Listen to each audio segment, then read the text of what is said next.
A very warm welcome to the latest edition of Republic Defense, and I am Rakshita Mishra with you. As we keep our forces first, we'll keep you updated with latest stories from the world of defense and India's most important strategic affairs this week that we have been covering.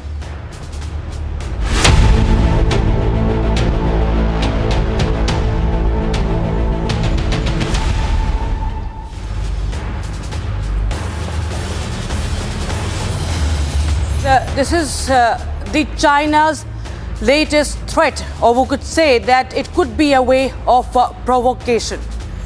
A new satellite imagery has revealed that China is constructing permanent structures near Pangong Tso in eastern Ladakh. The new buildings located close to the... We can go full frame with me if there's a problem with the graphics, please. Let's just show you the map graphics first, where these construction is happening, the permanent structure. Let's start off with the news, viewers. This is the new PLA buildings. The new PLA buildings, that is the People Liberation Army, that is the Chinese force. These are under construction. These are permanent structures, viewers. And this is very, very close to the zone that is created after the 2020 Galwan standoff. That somewhere hints that the People's Liberation Army is preparing for sustained year-round presence in this region. The development follows a broader pattern of Chinese infrastructure expansion in this area, including the roads, the bridges, and the dual-use facilities that improve the mobility and rapid deployment capabilities of high altitude.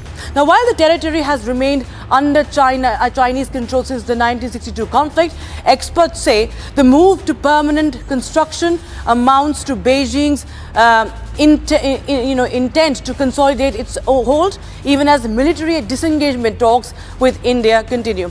Now, let's show you this map. This is the first PLA post after the buffer zone. There's a buffer zone that has been created, viewers, and remember there have been talks between the two nations that has led to some disengagement in certain areas.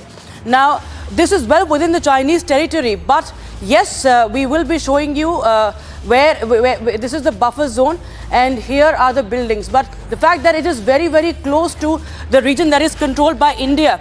Finger 4 is the area that is controlled by India and is closer to it. And it continues. The building continues. Earlier, there was a missile site that was also being built by the Chinese, which somewhere, of course, point to the fact that India has to remain cautious.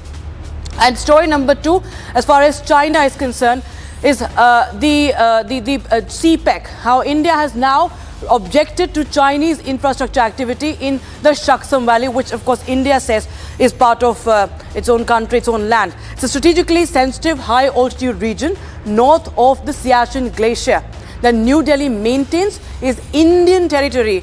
Pakistan that unlawfully had transferred to China 5,180 square kilometer Indian territory, and this is the Saksham Valley that has been ceded to China by Pakistan illegally in 1963 from areas that were under its illegal occupation. And India has now set the record straight, saying that it has never recognized the 1963 China-Pakistan boundary agreement, through which Pakistan purported to cede them to Beijing, calling the pact illegal and invalid. So I'll just show you, we can play that out.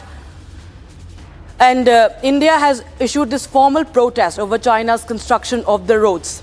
So of roads and the facilities in Shaksam, which with India essentially stating that Jammu and Kashmir and Ladakh are integral part of our country, and especially this land cannot be used for the Chinese construction, the CPEC corridor, which India has outrightly rejected. Also, take a listen to what MEA's Ranjit Jaiswal had to say. Shaksgam Valley is Indian territory. We have never recognized the so-called China-Pakistan boundary agreement that happened in 1963. We have consistently maintained that the agreement is illegal and invalid. We do not recognize the so-called China-Pakistan economic corridor either, which passes through Indian territory that is under forcible and illegal occupation of Pakistan. The entire Union territories of Jammu and Kashmir and Ladakh are an integral and inalienable part of India. This has been clearly conveyed to Pakistani and the Chinese.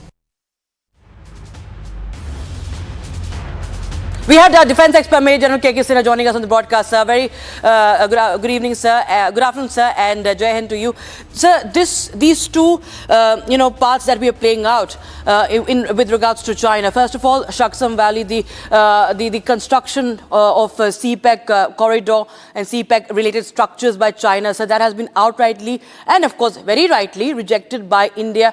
At the same time, the Chinese build-up near the Pangong Tso Lake, sir, that of course is again, despite this reset of ties, we see that the permanent structures are being built and other structures also being built very, very close to the LAC, sir.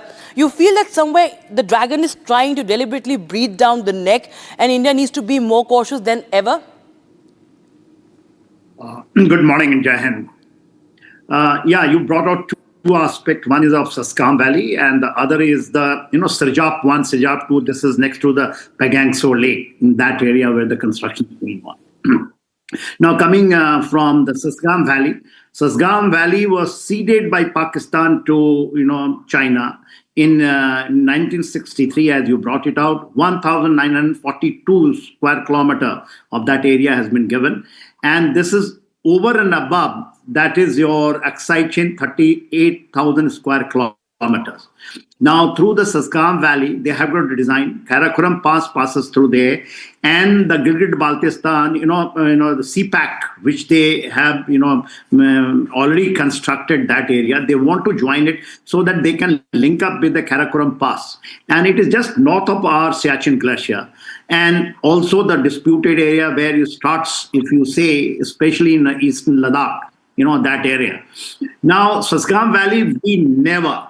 It happened after the 62 war. 1 year after that, the Pakistan, the way with the design they did it, ceded to China, basically coming to the good books. And now India, this is the first time, if you see, MEA's statement is coming loud and clear. In 1963, when this was ceded, even that time, we were very, very, we were not very vocal about it. That is absolutely legal. When we say Gilgit-Baltistan is the part of India, and when we talk about it, all started from 2019, and thereafter you have seen the standoff which have taken place 2019. In the parliament, it was told that Gilgit-Baltistan and the POK is ours, and when we say POK, even we say Aksai Chin.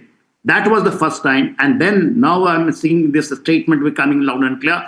We don't recognize. So the CPAC is absolutely what they are doing. It is in our territory. In the POK area and also in Saskam Valley, they want to link it up. So that is a very good sign. Second part, coming to your Pangong Tso Lake. In Pangong Tso Lake, as you brought it out, at finger 4, we have got, there are 8 fingers, finger 1, 2, 3, 4, 5, 6, and 8. They have come right up to finger 5 when, in 2020. And after this thing, they have gone back and there is a buffer zone. And it is a temporary buffer zone. That we have to understand. In 1962 war, Sirjap 1 and Sirjap 2 was taken by the Chinese and they never left it. And finger 8, it starts from, it is slightly away from there, and they have been constructing. See, this report which has come, basically this is the design of the Western media narrative they are creating. They state, they few days back, they brought it out that in the Arunachal Pradesh, 90,000 square kilometer, Pakistan, your Chinese are going to take. They want to have, because there is some reset. We are firm on the ground. Absolutely up to finger 8, there is a joint patrolling between India and Pakistan, and the people are deployed over there. We are overlooking the Sirjap 1 and Sirjap 2 from this side of when we look at that area Pangong Tso. So we are dominating those heights. If remains up to finger 4, and we patrolling finger 8.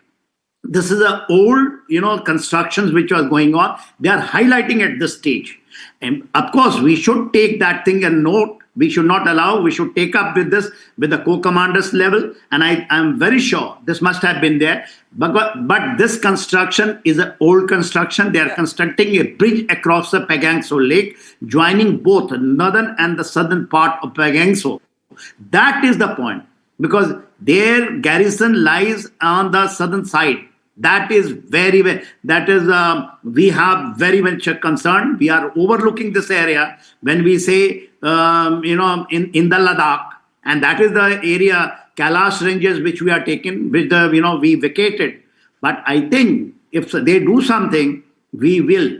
But we have to ensure one thing. We have to understand. We have to keep telling, China that if you want to have a reset, you have to settle this, Yes. your boundary problem with us, which they intentionally don't do it with India. Absolutely, to, sir. raise time and again.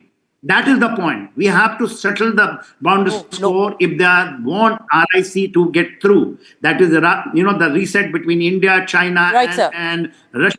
The RIC, concept which is, and I am very Yes. sure the way the things, world is settling, we will but we have to be absolutely strong. Those are areas where there are disputed and sensitive areas, and we are very much there. They are not deployed throughout the year. Absolutely, sir. We are very Yes. much dominating these areas, and we keep dominating. Right, sir. Oh, well, many thanks, Major General Sinha, for joining us on Republic Defense with your understanding and your reading of the situation, viewers. We quickly shift our focus to this now Pak Terror Tango, viewers. This is not unknown, but one that has been steadily amplified and exposed with the mounting evidence over time. Now, on that front, the unholy Lashkar-Hamas Nexus has been in the headlines. Now, why so? Because the top Hamas figures have made repeated high-profile visits to Pakistan since late 2023 and just before Pahalgam as well. The pictures now that have emerged dates, in fact, first we'll show you the April 2024 pictures and then what has happened in the latest. We should play out what has happened first right now. Just 2-3 days ago, what has happened? We'll play that visual out first for you. So, Hamas's leader Zahir with the PMML leader. And these are the same people, same Hamas that had visited before this Pahalgam attack. The footage identifies the Hamas terrorists as Naji Zahir and shows him meeting Rashid Ali Sandhu, an identified Lashkar-e-Taiba commander. And according to reports, the meeting took place during an event organized by the Pakistan Markazi Muslim League, PMML, a group that is recognized as a political front for the Lashkar-e-Taiba. So this shows an evidence of how Hamas has been in constant touch with Pakistani terror groups on their soil while they send their terrorists to target India. And it also throws light on how Pahalgam massacre in which 26 innocent lives were singled out and they were killed they were killed mercilessly, viewers. That was again an eerily echo of the style of Hamas's 7th October attack on Jews. The nexus now, viewers, on this terror nexus has further manifested in the adoption of Hamas-style underground tunnels, as we are showing you right now, along the line of control and international border where our forces have discovered cross-border structures. So what essentially we're trying to say is that there has been a chronology of events, evidences of this collaboration, this evil collaboration between Hamas and the Lashkar-e-Taiba. And now we will go across to our guest. Major Samarpal Tur joins us live on the broadcast for more. Major Tur, well, now we see that these ties between Hamas and the Lashkar-e-Taiba are only growing stronger. It began visibly since 2023. We saw what happened before Pahalgam and how those innocents were killed Hamas style. And now this openly, hosting of the Hamas terrorists. Somewhere it shows that Asim Munir is playing this double game in the garb of helping out in Gaza. You see, Rakshita, it is not now that Lashkar-e-Taiba was using Bangladesh as a turf. They've been using it for n number of years.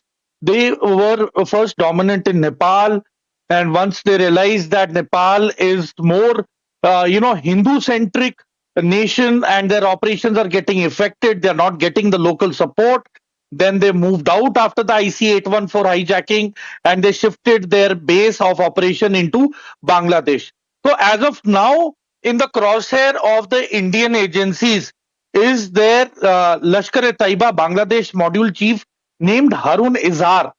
So do not be surprised if we get a news that Harun Izar has been taken out. He is the primary objective right now for the agencies. He is a clear and present danger and threat. And more than that, Hafiz Saeed has been doing this. And you see, there was a meeting. It all initiated with the Hamas attack on Israel.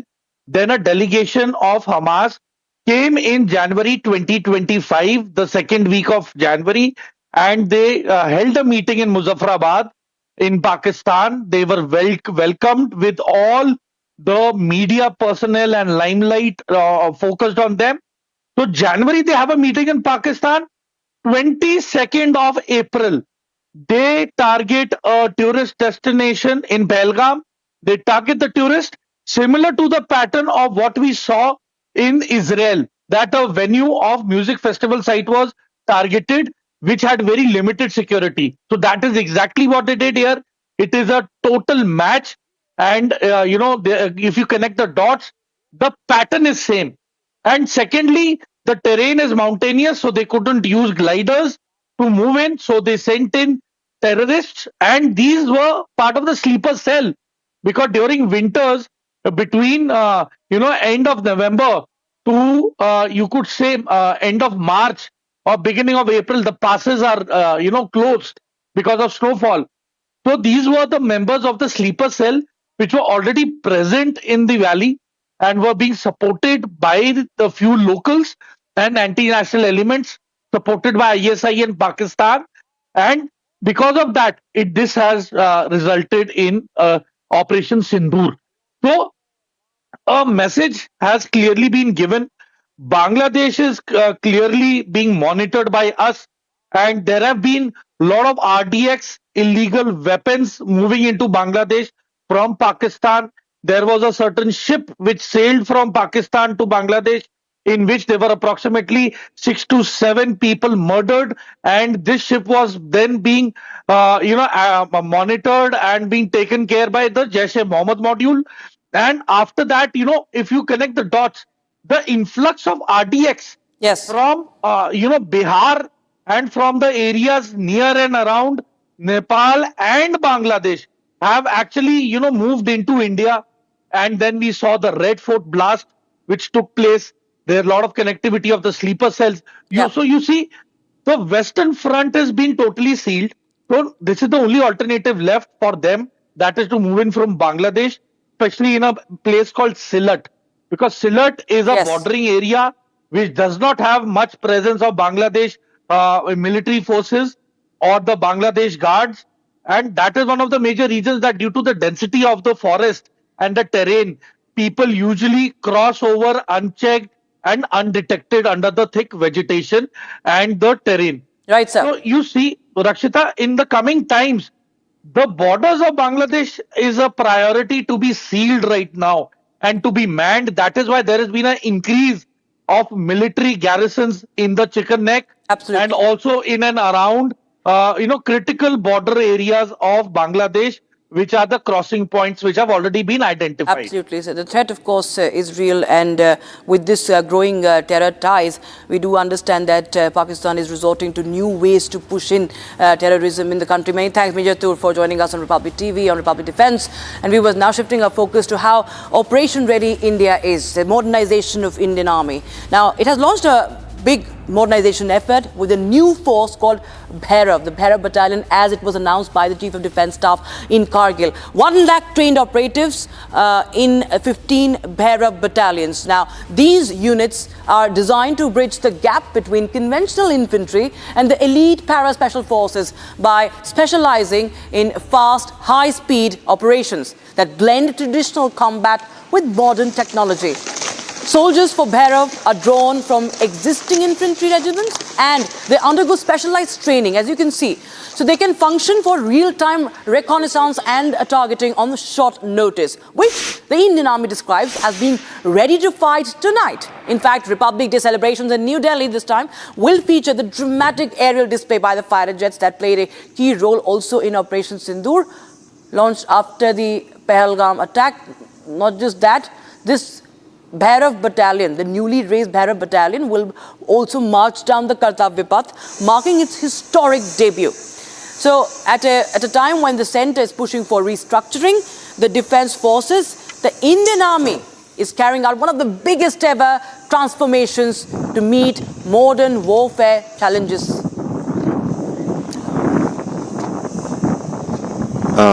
Modern युद्ध जो है वो बहुत ही तेजी से बदल रहा है. आज के दौर का कॉन्फ्लिक्ट पहले की तरह नहीं है, हाइब्रिड है, जिसमें कि मॉडर्न टेक्नोलॉजी से लैस दस्तों की सख्त ज़रूरत है. और इसी के चलते जो हमारे चीफ ऑफ आर्मी स्टाफ का भी विजन था, तो इंडियन आर्मी ने ये डिकेड ऑफ ट्रांसफॉर्मेशन का संकल्प लिया है. भैरव बटालियन भी इसी फोर्स रिस्ट्रक्चरिंग का एक पार्ट है, जिसके अंदर की एक नई सोच, नई तकनीक और नए ऑपरेशनल जरूरतों के हिसाब से इसको रेस किया जा रहा है. So to understand how the Army's elite combat forces differ, just think of them as three distinct layers that are designed for three very different missions. At the base is the Ghatak platoon, a small, highly trained team embedded within every infantry battalion that's meant to support commanders on the front line. Above that sits the Bhairav Battalion that we are talking about, the Army's newest light commando force, created to bridge the gap between regular infantry and the special forces. So this is the Bhairav a tactical rapid response force, a quick response force, high-speed strikes, that's a specialization, deep recce, also in hybrid warfare.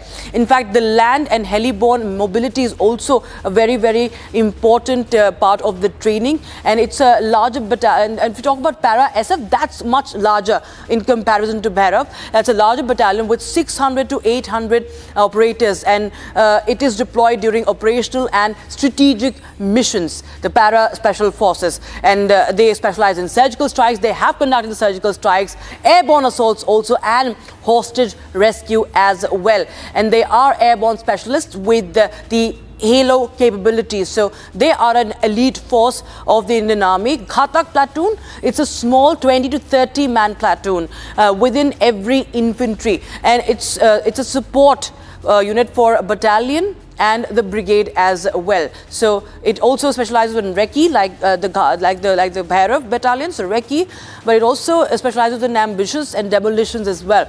And it moves with parent battalion on foot. If you talk about the Ghatak platoon. So this is these are the three combat tiers, and with Bhairav now there is a boost that has been received in very short amount of time. The announcement was made in during the Kargil Vijay Divas end of July this year, and they are now battle ready, as we were showing you the visuals of their training as well. And they are in full, Josh mode is on, the Josh is high, and we will of course also be seeing them during the Republic Day parade for the first time ever. And now we shift our focus, viewers, to the other story, the big story. This could be the biggest ever defense deal that India has signed, viewers. India and Germany are close to finalizing a landmark $8 billion submarine deal. It's potentially the largest defense contract in India's history. And as German Chancellor Merz prepares for his first visit to India, negotiations have intensified for Project 75I, that's the Indian Navy's program, to acquire 6 advanced conventional submarines. So the partnership involves Germany's ThyssenKrupp Marine Systems collaborating with India's Mazagon Dock Shipbuilders Limited to build these stealth vessels domestically in Mumbai. And the next generation diesel-electric submarines are going to feature air-independent propulsion technology for longer underwater endurance, superior stealth, and enhanced combat capabilities. And for the first time, the deal includes full technology transfer. That's very important. Full tech transfer is the key here. That enables India to master the submarine design and also in manufacturing, strengthening self-reliance under Atmanirbhar Bharat. So the strategic partnership is only going to bolster India's undersea deterrence in the Indo-Pacific, and it addresses regional maritime challenges and deepens the defense tie between New Delhi and Berlin. So this is something that everybody will be having their eyes on. It's not official. We're just telling you what is coming in as per reports, but it could be a signing of this $8 billion deal, which could be the biggest ever defense agreement as far as India is concerned, viewers. With that, we are going to wrap this edition of Republic Defense, viewers. We'll be right back with much more. Thank you so much for watching, and Jai Hind.